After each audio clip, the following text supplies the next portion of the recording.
system, everyone's a victim. Doesn't matter if you're black or white, it hates you all. And you wouldn't be sending more officers, state police. There would be the same amount of state police officers in Albuquerque, Berkeley. We're going to send more, and they're working on those resource allocations, and the person who's going to make sure that we can do that productively is our new director, former Chief of State Police, Pete Casetas. But there's no number on how many? No, we're working on that, but I'd like to refer to it as a significant presence. The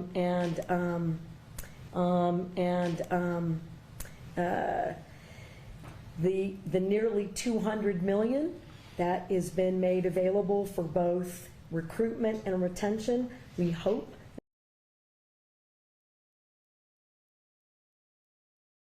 is a significant effort. We've got more police officers. We don't have 1,000 more police officers. So when we do these efforts, it does create a strain in other jurisdictions. But if we manage better and we send a very clear and strong message that what's happening in our state, and particularly today in the largest city, is unacceptable, we believe that we create safer situations around the state. So that's our goal here. Maddie? We'll go to Griffin. You sent direct messages yesterday to Mayor Tim Keller and AG Merrick Garland. Have you heard anything back today from either of those? I have not heard back from the U.S. Attorney General, but I continue to send letters. I did call the White House and speak to Tom Pettis about this issue, because I'm not going to stop until we get the resources that we need. That's my job. Mayor Keller and I have had a conversation today. He stands ready to assist in whatever way, and I think the fact that we've got the police chief who is candid about the things that we could do better in the state police effort, things that we could do better through our juvenile probation and parole, is a strong indication that it's going to take all of us working together, and I got that commitment from the mayor today. And I want to make clear, the mayor has not been in the way. The mayor is not telling us not to do anything.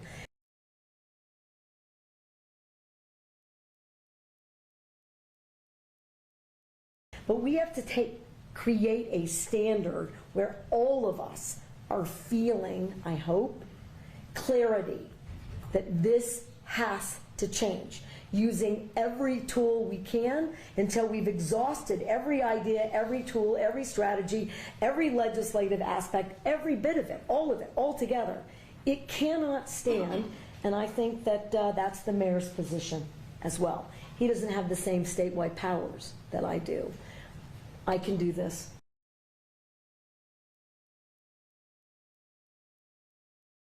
And it also allows the mayor, which I suggested he do, request for emergency funds to apply them through his experts and expertise and his police jurisdictions in a meaningful way. Austin? Yeah, I just wanted to clarify the penalty for violating the civil order. Would it be unlawful carrying of a deadly weapon? You refer to a misdemeanor. Well, I mean, the reason I did that is because it's lawful in New Mexico to have firearms. So in my suspending that, it's not like I can create a new law or a standard. So what I can do is when you violate a public health order, it's the lowest level of violation. And that is an enforcement issue.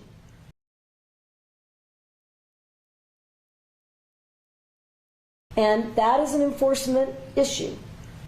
But again, if this is upheld, and if no one challenges it,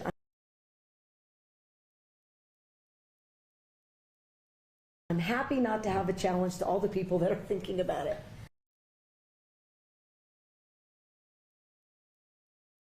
I'm happy not to have a challenge to all the people that are thinking about it. The point is this: we better have a debate about what's necessary to reduce the number of particularly illegal firearms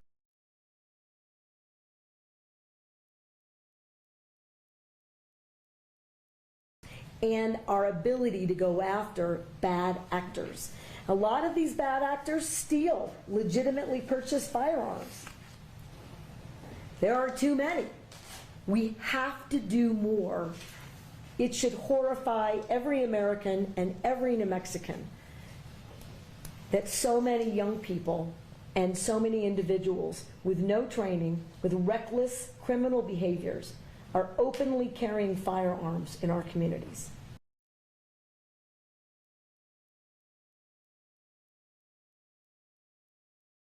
I'm horrified. Milo? Yes, all the examples you cited are crimes. Kids shooting at other kids, shooting from cars. So what's the value of the civil order?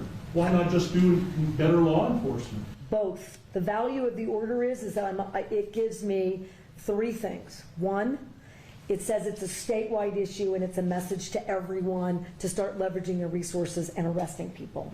Two, the jurisdictions come at this, including with the DOJ restrictions, differently, without the leveraging and the additional resources, arresting, and where do they go? We got to make sure that everyone is bumping up their services. It's a message to the Metropolitan Detention Center. It's a message to the HMOs. You better figure out treatment.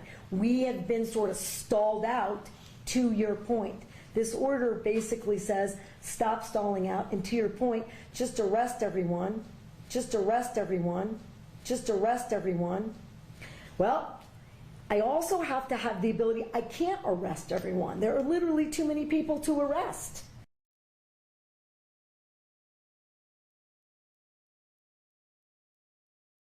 Well, I also have to have the ability, I can't arrest everyone. There are literally too many people to arrest. Well, This would allow us, If someone's got a concealed carry permit in Albuquerque walking down a public street, they're not going to get arrested. I can make the point that maybe they should be.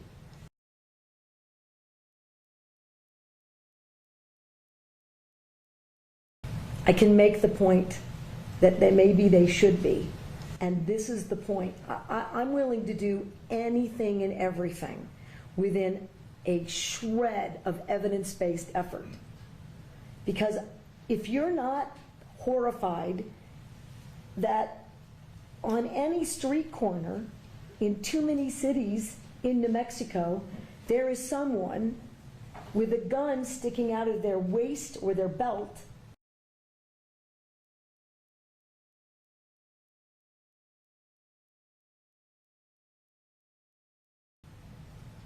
and I'll tell you, if you're a young person, you're not allowed to have a handgun. Well, it's a crime already. I got it.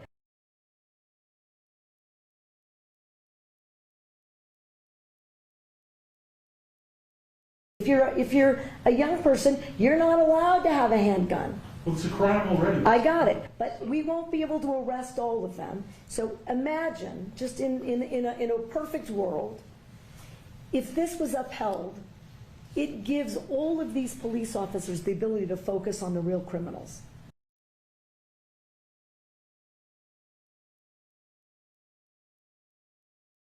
Last follow-up. Yeah. But your point is valid. You took an oath to the Constitution. Isn't it unconstitutional to say you cannot exercise your carry license?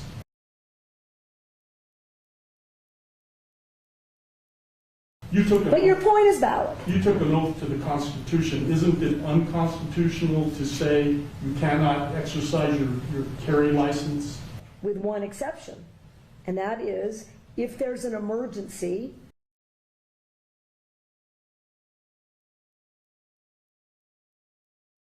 With one exception, and that is if there's an emergency, and I've declared an emergency for a temporary amount of time, I can invoke additional powers. No constitutional right, in my view, including my oath, is intended to be absolute. There are restrictions on free speech. There are restrictions on my freedoms. In this emergency, this 11-year-old and all these parents who have lost all these children, they deserve my attention to have the debate about whether or not in an emergency we can create a safer environment. Because what about their constitutional rights? I took an oath to uphold those too. And if we ignore this growing problem without being bold, I've said to every other New Mexican, your rights are subrogated to theirs.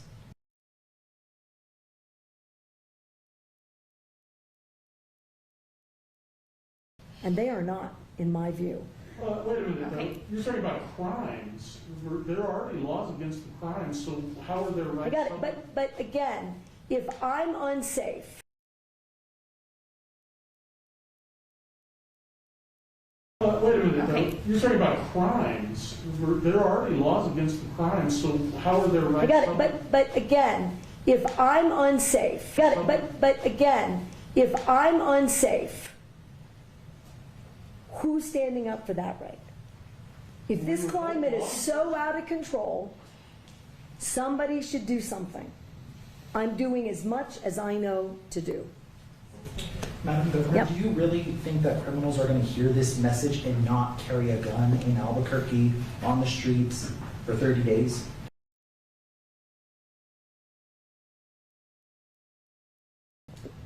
No. But here's what I do think.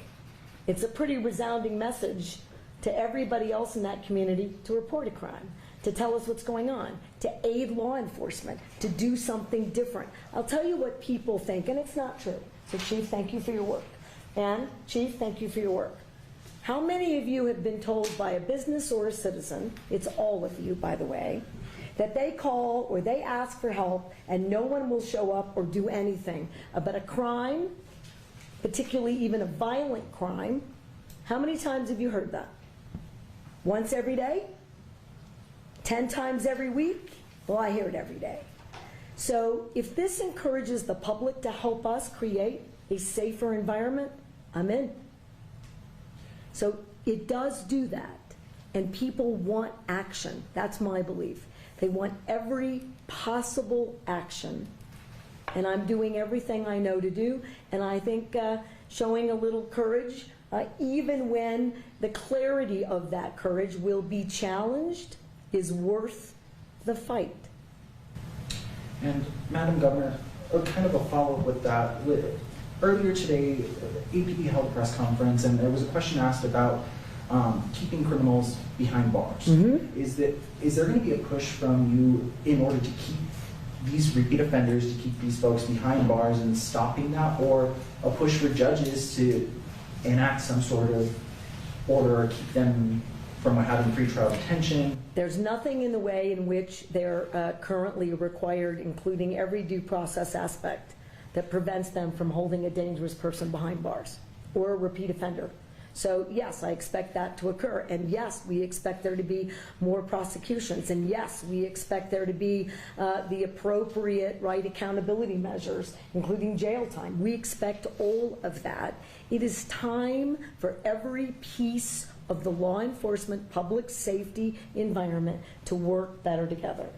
Does anybody, I don't have to be the only one talking. I think it's important that we recognize that there are certain things, we agree on a lot of things. There's some things we don't agree upon. But I think that's the beauty of this, is we could still all sit here and recognize that we have to work together. And I invite any help that we could get in Albuquerque from any entity. And some of the things that we spoke about is like, how do we get the right resources out to the Metro Detention Center? We know that that is the largest mental health facility drug treatment center in the state of New Mexico. And we know that we need to keep more people in there, but we can't keep everybody forever, especially with the level of crimes that they commit. Eventually their due process happens and they're released. And it does us no good to release them and they're going to fail all over again, because they didn't get the right resources they needed in order to become successful in life. So I think that we're looking at this as a whole, and how we fix people getting treatment, how we keep more people incarcerated with the treatment, how we work together to serve the 5,400 outstanding felony warrants in Bernalillo County. So I think there's a lot of great things that we've discussed, and like the governor said, we don't agree on everything, but that's the beauty of being able to work together, and that's the beauty of us working as one team with one goal, making the city of Albuquerque safe. And I'll add to that. I think it was brought up, I can't remember, I think it was around July 4th, and there was an editorial that I read all kinds of things, and it said, what is the mayor doing, what is the governor doing, what is the AG doing, what is the chief, and what is the sheriff doing to address gun violence? Here you go. And like I said, the chief said before, we had arguments in here before, and we had robust arguments. The whole point is, what can we do, just not for the whole state, but specifically what we're in charge of, is Bernalillo County. At the same time, we're not going to tell you every operation that we're doing, but we're not only just tired of it, we're seeing people die in the process of waiting for everything to happen, waiting for everything to be perfect, waiting for all the people power that we're supposed to get for our office or our agency. We can't do that anymore. So we're working together. So here we are. Here's a photo of it, the state police, the APD, the new director, the governor. We have a bunch of resources that we can utilize to make sure that we start making a dent. As far as the question that you had earlier, I said the other day at a press conference with DA Bregman, it's time for tough love. We cannot force people into treatment. But we are telling you, if you are committing a crime in Bernalillo County and we catch you, we're going to force you to get treatment through the criminal justice system. That means the judge has to make a decision whether they stay in jail or whether they add diversion. I'm not going to sit here as the Bernalillo County Sheriff and hope that the person that I see on San Mateo or Wyoming in the central area that has committed a crime, and I hope they go get some help, but we're not going to go ahead and deal with them because we don't want to get in trouble. Those days are over. So again, tough love is coming. We just talked to the MDC chief or the warden to make sure that they're ready. We have to do something now. We can't sit here and have debates. We can't wait for the 30-day session in January. While we do that, people are dying in the process, and we have to make things actionable. Nick, let's just do one more and then wrap it up. So let's say this month goes exactly as you're hoping, you win any challenges to it, you get data that looks really good for the whole thing. I mean, what's after that? What would you hope to follow? I would hope that data, if this holds and it works, then we make a decision whether we can remove the order if the public emergency and the epidemic is over. I bet it's not over in 30 days. So I would guess this group would ask us to modify, to use the data, to identify additional strategies, and to re-execute an order. But these are all things I can't answer yet. Again, the beauty for me is this is the power I have. It allows me to marshal resources on the public health side for drug addiction and drug abuse. It unlocks other emergency funding for leveraging overtime for any number of activities that we don't currently have access to. It allows me to dictate to hospitals, although they're supposed to be doing it, but make it really clear they have to report information to us about gunshot victims. I have to have it. Where did it come from? What do we know about it? Do they know it? What's happening?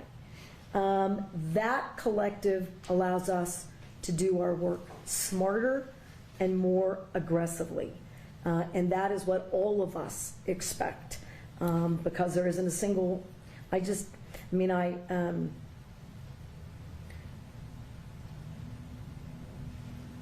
is, I don't want to use this word, it's bigger than heartbreaking.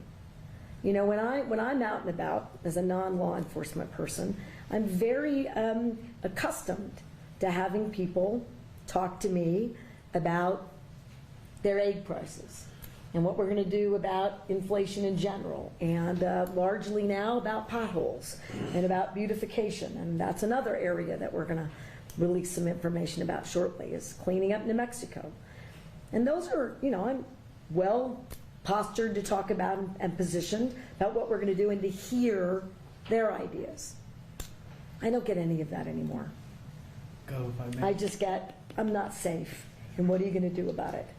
I'm terrified in my own neighborhood.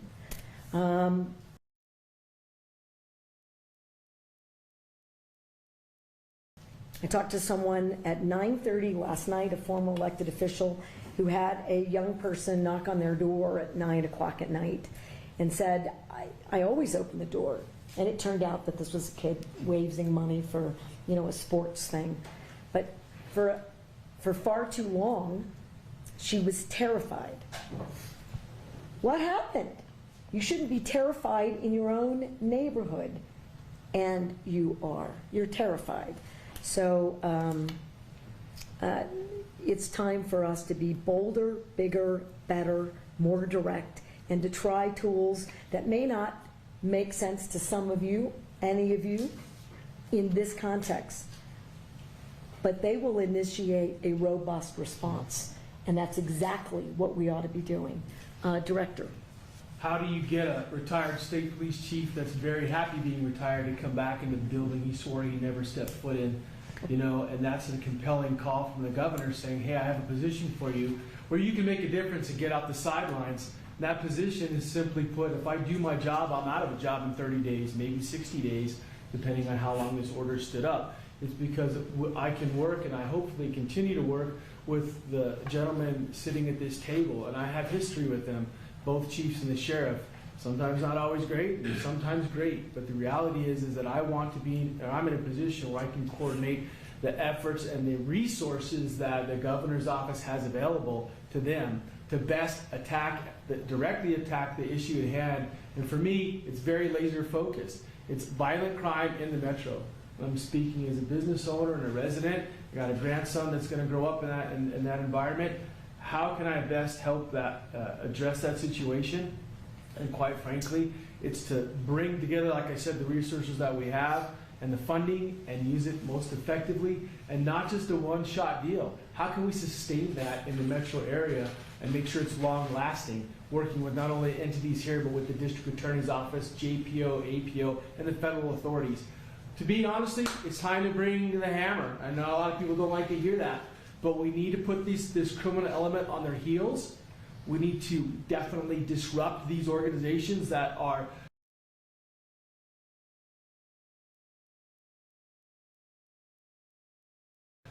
selling guns illegally, possessing guns illegally, committing violent felony crimes. People need to feel safe opening businesses, having employees go there and living there. And I believe that the governor enacting this emergency order gives us some of those tools and helps kickstart that. A lot of great work's being done. I hope to coordinate that with the three leaders here and others in the state and really get a long-lasting, effective result in the metro. And I think this is going to hopefully do that. That's my 2 cents. Right. And I think it's going to have a market impact as well. But if it doesn't, something else is coming. Enough is enough. Yeah. Enough is enough. Okay. Governor, as I was saying last one, I missed John, so last one for me. She did that on purpose. I know. You mentioned that there's people at this table that disagree with the order. I'm just curious if anyone wants to step up and speak. What specifically do you disagree with?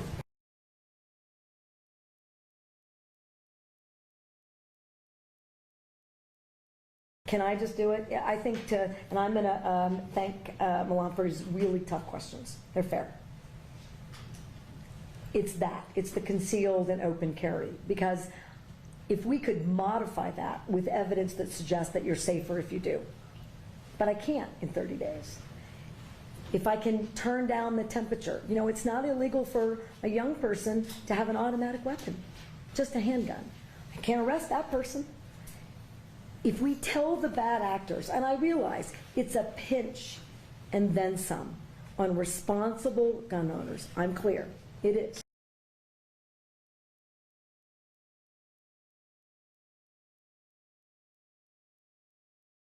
If we tell the bad actors, and I realize it's a pinch and then some on responsible gun owners, I'm clear, it is. It's a sacrifice that allows everyone else to get their arms around a growing, significant problem. I don't believe anyone here thinks that, that's gonna stand, or that that's the best or the #1 idea. But I'm doing it because I think that debate and getting into the session about what does need to work is appropriate. And if not me, then who is gonna initiate the debate? And actually, you asked me, what more would you do? How far? What will it take for you to do everything in your power? I'm embarrassed to say that it took another child's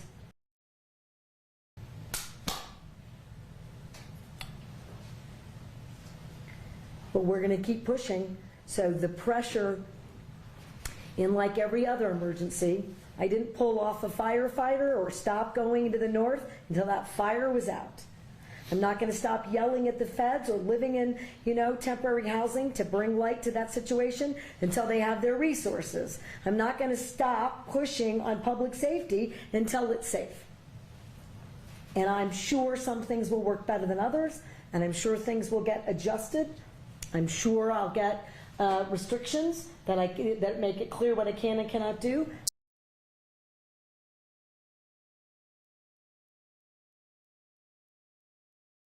I'm sure I'll get restrictions that make it clear what I can and cannot do, and we keep fighting until every child, every family, every neighbor, every community, every city, every village is the safest it can possibly be in the state of New Mexico. And I want to end with this. I can do all the public health orders and all the emergency orders I want. I can do all the public health orders and all the emergency orders I want. I can do all the public health orders and all the emergency orders I want. And if I don't have men and women who are willing to come out of retirement, who stay in their jobs, who deal with unimaginable resource limitations, who have a growing criminal element, who are at risk every single day, who are on every target of every organized crime member's list, I am sure, we have no hope. But they get up every day. And if they can get up every day and do this work, I can execute a tough, broad, sweeping challenge to the city that has the most significant issues today, and a challenge to the state that I'm going to work very hard to make sure none of that, the rest of you, find yourself with these two issues that would require us to do even more in your own city. And as I said, there are plenty of neighboring communities that are close. It is growing as a general issue. Thank you for being here today. And New Mexico, let's